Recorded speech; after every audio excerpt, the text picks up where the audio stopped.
Let's start with the fourth chapter of microeconomics, that is elasticity of demand. अभी last chapter में हमने देखा था कि डिमांड क्या होता है, चेंज इन क्वांटिटी डिमांडेड क्या होता है, चेंज इन डिमांड क्या होता है, लॉ ऑफ डिमांड क्या होता है एंड फैक्टर्स अफेक्टिंग डिमांड क्या होते हैं. अब हम इस चैप्टर में पढ़ने वाले हैं इलास्टिसिटी ऑफ डिमांड. अब इलास्टिसिटी का क्या मतलब होता है? इमेजिन करो एक फ्रेंडशिप बैंड या फिर एक रबर बैंड इमेजिन कर लो, ठीक है. You try to stretch it, वो स्ट्रेच होता जाता है, दैट इज इलास्टिसिटी. अब डिमांड एक रबर बैंड तो है नहीं, तो डिमांड की इलास्टिसिटी का क्या मतलब होगा? कितने क्वांटिटी से या फिर कितने परसेंटेज से हमारी डिमांड चेंज हो सकती है, that is called as elasticity of demand. Elasticity का मतलब एक तरीके से आप समझ लो फ्लेक्सिबिलिटी, यानी हमारी डिमांड कितनी ज्यादा फ्लेक्सिबल है, वो कितनी ज्यादा चेंज हो सकती है, that is elasticity of demand. ठीक है, एग्जैक्ट मीनिंग देखते हैं. What is the exact meaning of elasticity of demand? Elasticity of demand refers to the percentage change in demand for a commodity with respect to percentage change in any of the factor affecting demand of that commodity. Let's say कि हम बात करते हैं, let's say income. Income is a factor affecting demand. हमने पढ़ा था कि there are 5-6 factors affecting demand, उसमें से एक था income of the consumer. तो let's say मैं आपको ये डेफिनेशन एग्जाम्पल के थ्रू समझाने की कोशिश करता हूँ. Let's say कि एक पर्सन था जिसकी इनकम थी 1000 रुपीज, और 1000 रुपीज जब उसकी इनकम थी तब वो टोटल क्वांटिटी डिमांड करता था कोई भी कमोडिटी की 10 यूनिट्स. अब उसकी इनकम बढ़ गई, ठीक है, उसकी इनकम क्या हुई, उसकी इनकम बढ़ गई, 1000 से 1200 पे आ गई. तो हमें ये पता है कि जब इनकम बढ़ती है तब इंफीरियर गुड्स की डिमांड इंक्रीज होती है. तो हम अज्यूम करते हैं कि जो कमोडिटी की हम बात कर रहे हैं वो इंफीरियर है, तो उसकी डिमांड भी बढ़ेगी. तो when his income was 1000 rupees, he was consuming 10 commodities या 10 यूनिट्स. अब जब उसकी इनकम बढ़ के 1200 पे आ गई है, now he will consume 15 units. तो बेसिकली हमने क्या देखा, हमने देखा कि इनकम बढ़ी तो उसके साथ साथ में डिमांड भी बढ़ी. ये तो हमने पढ़ लिया था डिमांड चैप्टर में. इलास्टिसिटी में हम क्या देखने वाले हैं, what is the percentage change of quantity demanded. अब यहाँ पे आप देखो, I was consuming 10 units, now I am consuming 15 units. तो मेरा परसेंटेज चेंज क्या है, 50%. 50% मेरा परसेंटेज चेंज है क्वांटिटी डिमांडेड में. In respect to what? In respect to the percentage change in income. That means a factor that affects the demand. तो basically elasticity हमें क्या कहता है कि हमारा डिमांड कितने परसेंटेज से चेंज हुआ है in respect to the percentage change in the factor. ठीक है, जो एग्जांपल मैंने दिया उसमें हम इलास्टिसिटी कैसे निकालेंगे, percentage change in demand in respect to the percentage change in income. यानी हमारी इनकम तो बदली है, ठीक है, हमारी इनकम कितने से बदली है हमें नहीं पता, वो हमें कैलकुलेट करना पड़ेगा, आगे हम देखेंगे. और उसके सामने हमारी डिमांड भी बदली है, लेकिन डिमांड कितने परसेंटेज से बदली है वो भी हमें निकालना है. तो दैट इज इलास्टिसिटी. इलास्टिसिटी का एक बहुत बेसिक सा फॉर्मूला होता है. Elasticity of demand can be calculated as percentage change in demand for X. ठीक है, यानी ये इमेजिन कर लो, एक्स मीन्स अ कमोडिटी. तो कितनी डिमांड उसकी चेंज हुई है, परसेंटेज डिमांडेड. लेट्स से कि अभी मैंने आपको बोला था कि initially I was consuming 10 units, अब मैं कंज्यूम कर रहा हूं 15 यूनिट्स. तो मेरा परसेंटेज इन डिमांड कितना है, परसेंटेज चेंज कितना हुआ, 10 कंज्यूम कर रहा था, 15 कंज्यूम कर रहा हूं अब मैं, तो 50% से इंक्रीज हो गया, divided by percentage change in a factor affecting the demand of x. तो यहाँ पे हमने फैक्टर क्या अज्यूम किया था, इनकम. पहले मेरी इनकम कितनी थी, 1000, अब मेरी इनकम कितनी हो रही है, 1200, यानी मेरी इनकम कितने से चेंज हुई है, 20%. तो अगर इसको आप फॉर्मूला में अप्लाई करते हो, 50 divided by 20 will give you 2.5. So elasticity कितनी हो गई, 2.5. क्लियर है, सिंपल है. अब चलते हैं नेक्स्ट टॉपिक पे, that is the dimensions of elasticity of demand. अभी अभी हमने देखा meaning of elasticity of demand. अब हम पढ़ेंगे द डिफरेंट टाइप्स और the different dimensions of elasticity of demand. There are 3 basic dimensions और 3 basic types. First is price elasticity of demand, second is cross elasticity of demand and third is income elasticity of demand. सबसे पहले बात करते हैं price elasticity of demand की. देखो, मैंने अभी आपको इलास्टिसिटी की डेफिनेशन में बताया था. इलास्टिसिटी का मतलब होता है कि हम कैलकुलेट करते हैं the percentage change in demand in respect to the percentage change of the factor affecting demand. तो इस केस में फैक्टर क्या है, प्राइस. ठीक है, तो इस कंसेप्ट में, इस रेस्पेक्ट में हम लोग बात करेंगे. लेट्स से कि कोई भी एक कमोडिटी थी जिसकी प्राइस थी 10 रुपीज, और 10 रुपीज पे उसकी डिमांड थी लेट्स से 100 यूनिट्स की. ठीक है, अब उसकी प्राइस इंक्रीज हो गई है लेट्स से 12 रुपीज पे।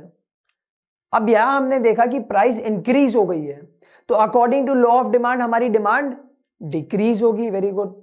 तो लेट्स से कि आपकी डिमांड कम होके आ गई है 70 यूनिट्स पे। फटाफट देखो 10 रुपीज था जब प्राइस, तब डिमांड कितनी थी 100 यूनिट्स की। जब प्राइस इंक्रीज होकर 12 रुपीज पे आ गई है तब डिमांड कितनी हो गई 70 यूनिट्स की। तो यहां पे हमने क्या देखा, यहां पे हमने देखा कि प्राइस बढ़ी तो डिमांड कम हो गया। ये तो हमने लॉ ऑफ डिमांड से सीखा। इलास्टिसिटी ऑफ डिमांड से हमने क्या सीखा, क्या फॉर्मूला था, percentage change in demand divided by the percentage change in factor. तो यहां पे फैक्टर क्या है, प्राइस। ये जो डेल्टा है, इस डेल्टा से हम लोग चेंज डिनोट करते हैं। तो formula was percentage change in demand divided by the percentage change in factor, और यहां पे फैक्टर है प्राइस। तो ये फॉर्मूला हो गया। Now what is the percentage change in demand. देखो पहले डिमांड थी 100 यूनिट्स की, अब डिमांड हो गई है 70 यूनिट्स की। तो टोटल 30% से चेंज हुई है हमारी डिमांड। तो ये हो गया आपका 30 डिवाइडेड बाय प्राइस। देखो प्राइस पहले थी 10, अब हो गई है 12, यानी 20% से चेंज हुई है। ठीक है, तो बेसिकली हमारा इलास्टिसिटी कितना आ गया 1.5। अगर आपको परसेंटेज चेंज निकालना नहीं आता है तो डोंट वरी, नेक्स्ट वीडियो में हम वो भी करने वाले हैं। बट अभी के लिए इतना समझ लो कि what is price elasticity of demand. एक और बार बता देता हूं, इलास्टिसिटी ऑफ डिमांड का मतलब हमने पिछले स्लाइड में क्या पढ़ा था, percentage change in quantity demanded in respect to the percentage change in the factor. यहां पे फैक्टर है प्राइस। तो प्राइस इलास्टिसिटी ऑफ डिमांड से हम ये निकालना चाहते हैं कि अगर प्राइस एक x परसेंटेज से चेंज हुई है तो उसके सामने हमारी डिमांड कितनी चेंज होगी। लेट्स से कि हमारी प्राइस 10% से चेंज हुई, तो हो सकता है हमारी डिमांड 20% से चेंज हो जाए। हो सकता है कि हमारी प्राइस अगर 10% से चेंज हुई है तो डिमांड खाली 5% से चेंज हो, और हो सकता है कि लेट्स से हमारी प्राइस 10% से चेंज हो तो डिमांड भी 10% से चेंज हो जाए। सारी पॉसिबिलिटीज है यहाँ पे। तो यही हम निकालते हैं प्राइस इलास्टिसिटी ऑफ डिमांड से, जो हम नेक्स्ट वीडियो में कवर करने वाले हैं कि what exactly is price elasticity of demand. अभी के लिए खाली मतलब समझना है। दूसरा होता है क्रॉस इलास्टिसिटी ऑफ डिमांड। अब क्रॉस का क्या मीनिंग होता है, हमने मैथ्स में किया है ना cross multiplication. It was my favourite thing to do in mathematics. मुझे और कुछ नहीं आता था मैथ्स में, शिव सर नहीं थे तब। ठीक है, तो मैं क्या करता था, जो आंसर नहीं आता था क्रॉस मल्टीप्लाई कर दो और आंसर आ गया। ठीक है, वही होता है क्रॉस इलास्टिसिटी ऑफ डिमांड। अब आप इमेजिन करो दो गुड्स, कोको कोला और पेप्सी, दोनों सब्स्टिट्यूट गुड्स हैं। लेट्स से कि कोको कोला ने अपनी प्राइस चेंज नहीं करी बट पेप्सी ने अपनी प्राइस चेंज कर दी। अब ये दोनों सब्स्टिट्यूट गुड्स हैं। अगर पेप्सी ने अपनी प्राइस कम करी है तो कोको कोला की डिमांड अपने आप कम हो जाएगी ना, because people will start consuming Pepsi instead of Coca Cola. तो ऑटोमेटिकली क्या हुआ, कोको कोला की जो डिमांड है वो कम हो गई। वही हम निकालते हैं क्रॉस इलास्टिसिटी ऑफ डिमांड में। The percentage change in the quantity demanded of Coca Cola divided by the percentage change in the price of Pepsi. यानी पेप्सी ने अगर अपनी प्राइस 5% से कम करी है तो कोको कोला की डिमांड कितने परसेंट से कम हो गई, लेट्स से 10% से, लेट्स से 30% से, लेट्स से 2% से, लेट्स से 5% से। कोई भी परसेंटेज में कोको कोला की डिमांड कम हो सकती है। तो वही हम निकालते हैं क्रॉस इलास्टिसिटी ऑफ डिमांड में, कि अगर पेप्सी ने अपनी प्राइस लेट्स से 10% से कम करी तो कोको कोला की डिमांड कितने परसेंटेज से कम हुई है। ठीक है, अब लेट्स से दूसरे टाइप का रिलेटेड गुड कौन सा होता है, दूसरे टाइप का रिलेटेड गुड होता है कॉम्प्लीमेंट्री गुड, जो हमने पढ़ा था। डायरेक्ट रिलेशनशिप नहीं होती है, उसमें पढ़ा था ना हमने, डायरेक्ट रिलेशनशिप नहीं होती है। लेट्स से पेट्रोल का प्राइस इंक्रीज होता है तो पेट्रोल कार्स की डिमांड कम हो जाएगी। लोग क्या करेंगे, लोग डीजल कार जा जाके खरीदेंगे। तो यहाँ पे हमने क्या देखा था, इनवर्स रिलेशनशिप होती है। तो लेट्स से पेट्रोल का अगर प्राइस इंक्रीज होता है 10% से तो पेट्रोल कार की डिमांड कितने परसेंटेज से कम होगी। ठीक है, वो हम किस में निकालेंगे, वो हम निकालेंगे क्रॉस इलास्टिसिटी ऑफ डिमांड में अगेन। तो क्रॉस इलास्टिसिटी में हम दोनों टाइप के रिलेटेड गुड्स की बात करते हैं, सब्स्टिट्यूट गुड्स की और कॉम्प्लीमेंट्री गुड्स की। ठीक है, और लास्ट होता है हमारा इनकम इलास्टिसिटी। अब इनकम में भी हमने दो टाइप के गुड्स देखे थे, इंफीरियर गुड्स और सुपीरियर गुड्स। ठीक है, इतना डीप में नहीं जाते हैं, वो हम ऑलरेडी डिमांड वाले चैप्टर में कर चुके हैं।